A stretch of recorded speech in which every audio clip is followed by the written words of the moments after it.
知道，他也在时刻看着呢。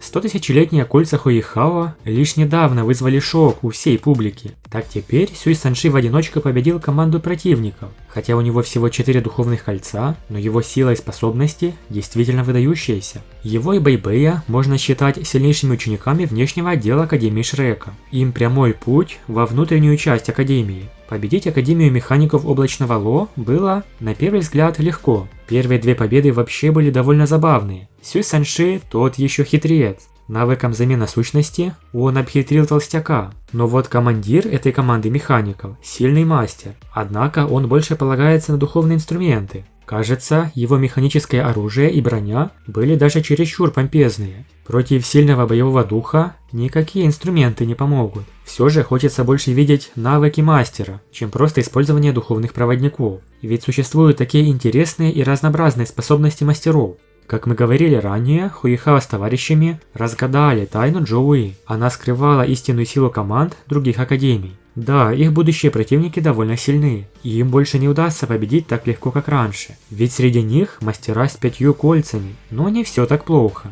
В это время Сюй Санши и Бэйбэй раскрыли некоторые секреты. На самом деле, они не зря называются близнецами внешнего двора. Они заранее были выбраны старейшиной Сюаньцзи, как члены 7 монстров Шрека. Стоит сказать, что даже в поколении Масяо Тао не существует заранее определенных монстров, поэтому таланты Бэйбэя и Сюй Санши уникальные. Они скрывали свои козыри и истинную силу. Ранее господин Сюаньцзи всегда просил их не сражаться на всю мощь и использовать только 30 или 40% истинной силы. А это значит, что настоящие боевые умения Бэйбэя и Сюй Санши мы увидим лишь далее. Чтобы справиться с сильными соперниками, Джоуи взяла Хуэйхао и остальных на аукцион. Нужно найти подходящие духовные инструменты, чтобы экипировать команду. Это сильно увеличит шансы на успех в следующей битве. Как бы это ни хотелось признавать, но с течением времени мастера только с чистой духовной силой и духом больше не могут быть конкурентоспособными. Но сочетание боевого духа и наставника – это современная тенденция развития. Число духовных зверей резко сокращается, и в будущем они могут и вовсе исчезнуть. Поэтому развитие устройства управления душами становится все важнее. Итак, в аукционном доме Звездного города появился очень ценный духовный проводник, стартовая цена которого составляла 100 000 золотых монет. Этот лот – нож-пожиратель душ, который занимает 99 место в списке ножей. Это жестокий и страшный нож. Он может легко склонить человека ко злу.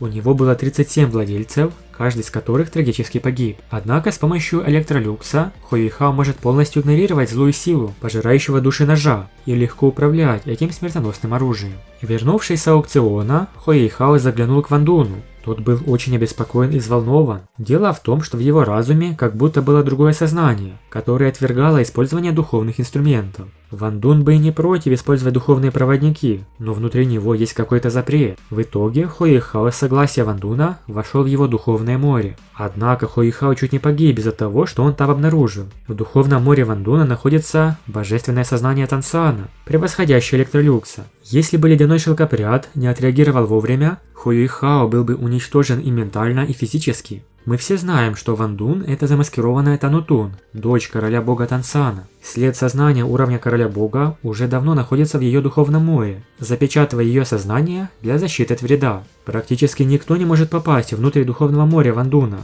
иначе умрет. В то же время, по мере увеличения силы Ван Дуна, он также получит огромную пользу от божественного намерения Тансана. В трейлере также показали Дамина и Эрмина, а также клан Чистого Неба. Когда Хуэйхао использовал море сознания Ван Дуна, он также добрался до таких глубин. Дамин и Эрмин появились властно. Клан Чистого Неба все еще существовал в этот период, как и в первой части. Сильнейший клан, номер 1 в мире, с историей в десятки тысяч лет. Но кто им руководит сейчас? Это были Дамин и Эрмин. После того, как они были воскрешены Тансаном, они существовали в человеческой форме на боевом континенте. Дамин и Эрмин в трейлере все еще были представлены в образе духовных зверей, но мы позже сможем увидеть их истинный облик. Эрмин всегда особо следил за безопасностью Танутун, но Дамин был более спокоен, потому что хорошо знал, Тансан наблюдал за своей дочерью, и он определенно не позволит причинить ей ни малейшего вреда. На данный момент эти два могущественных человека – одни из сильнейших на континенте. Они не имеют уровня бога,